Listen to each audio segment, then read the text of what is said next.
Olha, o ministro do Supremo Tribunal Federal, Gilmar Mendes, suspendeu os processos judiciais que envolvem o recolhimento do Fundo de Assistência ao Trabalhador Rural por Agroindústrias. O Fundo Rural é um imposto previdenciário que incide sobre o valor bruto da comercialização ou da produção rural, ou também sobre a folha de pagamento e funciona como uma espécie de INSS para o trabalhador no campo. O pedido foi feito pela Associação Brasileira de Frigoríficos, a Abrafrigo, e também pela Associação Brasileira das Indústrias Exportadoras de Carnes, a ABIEC. Para falar mais sobre esse assunto, nós convidamos um advogado tributarista especializado em agronegócio, o Eduardo Diamantino, da Diamantino Advogados Associados. Edu, obrigado pela sua participação mais uma vez. Tudo bem com você? Boa noite. Tudo bem, é um prazer contribuir com vocês. Estou sempre às ordens. Pois é, a gente queria entender o que está em jogo nessa questão, A gente está falando de uma perna aí do Fundo Rural, envolvendo especialmente as agroindústrias. Explica para a gente o que determina essa decisão do Supremo Tribunal Federal, no caso do Gilmar Mendes, e o que muda na prática, Edu? Petri, o que acontece é o seguinte, a questão do Fundo Rural é igual aquele ditado antigo que fala que a estrada velha não tem fim, Ela parece não ter fim. Ela começou a ser julgada em 2017, teve essa questão da subrogação tratada desde 2022 e continua com todo esse enredo. Veja, de 2022 para cá, até a presente data, ela foi pautada 15 vezes e as 15 vezes não foi efetivamente a plenário por uma série de problemas lá. O que nós estamos tratando no momento? Como você colocou, a contribuição do Fundo Rural, essa contribuição à previdência do homem do campo, funciona da seguinte forma: a produção rural do fazendeiro é deslocada e é recolhida por quem a adquire. Vamos imaginar no caso de uma pecuária de corte. A pecuária de corte, quem recolhe o Fundo Rural de acordo com a lei é o frigorífico e não o produtor rural. O frigorífico recolhe em nome do produtor rural.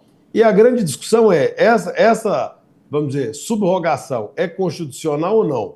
O placar está 6-5 a favor da inconstitucionalidade, desde 2022, já se pediu para proclamar o resultado, não se proclama o resultado e nada disso acontece. Enquanto isso, no resto do país, tanto na instância judicial quanto na administrativa, existe um monte de processo caminhando desordenadamente.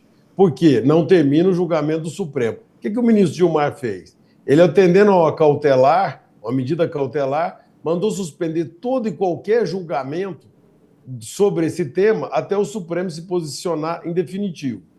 Ponto positivo, e pode ser que a partir de agora o Supremo resolva terminar esse julgamento. Ou, se não terminar, ao menos está tudo sobrestado. Não vai ter decisão díspare que precisaria ser reformada a posteriori, entendeu? Eu queria que você falasse um pouco sobre a tal da subrogação. O que eu entendi, vamos supor que eu seja um produtor rural, vendi ali 1.000 cabeças de gado para um frigorífico, o frigorífico vai me pagar pelo valor que eu vendi e já descontado a parcela do Fundo Rural. E aí o frigorífico é obrigado a reter esse valor para o Fundo Rural. Hoje a Receita Federal está cobrando essa retenção dos frigoríficos. O que é essa subrogação que está se discutindo se é constitucional ou não? É exatamente isso. O que se entende é que os frigoríficos, por exemplo, enfim, o adquirente, de uma maneira geral, a pessoa jurídica adquirente, não tem vinculação com o fato e, consequentemente, não poderia estar nessa relação jurídica. Agora, independentemente disso, o que acontece efetivamente? A Receita preferiu, imagina, um frigorífico compra 1.000 bois de cada produtor rural, ele compra centenas de milhares de bois. A Receita lavrou os autos de infração e fez a cobrança do Fundo Rural onde ela entendia mais fácil, comodidade dela. E logo ela fez da pessoa jurídica. Agora, no momento, se cair a subrogação, ou seja, se for, como tudo indica, que é inconstitucional a subrogação, ela vai ter perdido a oportunidade de lançar contra o produtor rural. Então, a grande pressão hoje da Receita sobre a questão é que ela quer ver salvo o trabalho dela de lançamento, entendeu? Ou seja, ela usou da praticidade de autuar os maiores, onde era mais fácil, e agora não quer se submeter à regra do STF. Ou seja, a regra de que, se realmente for confirmado, que é inconstitucional a subrogação. Perfeito. Só tenho mais um minuto, mas essa pergunta é importante. Existe algum prazo para que o Supremo Tribunal Federal coloque um ponto final nessa discussão? Infelizmente, não. Essa é a grande questão. Isso já podia ter sido terminado, enfim. Foram 15 vezes pautadas nesses 24 meses. Poderia ter terminado há bastante tempo.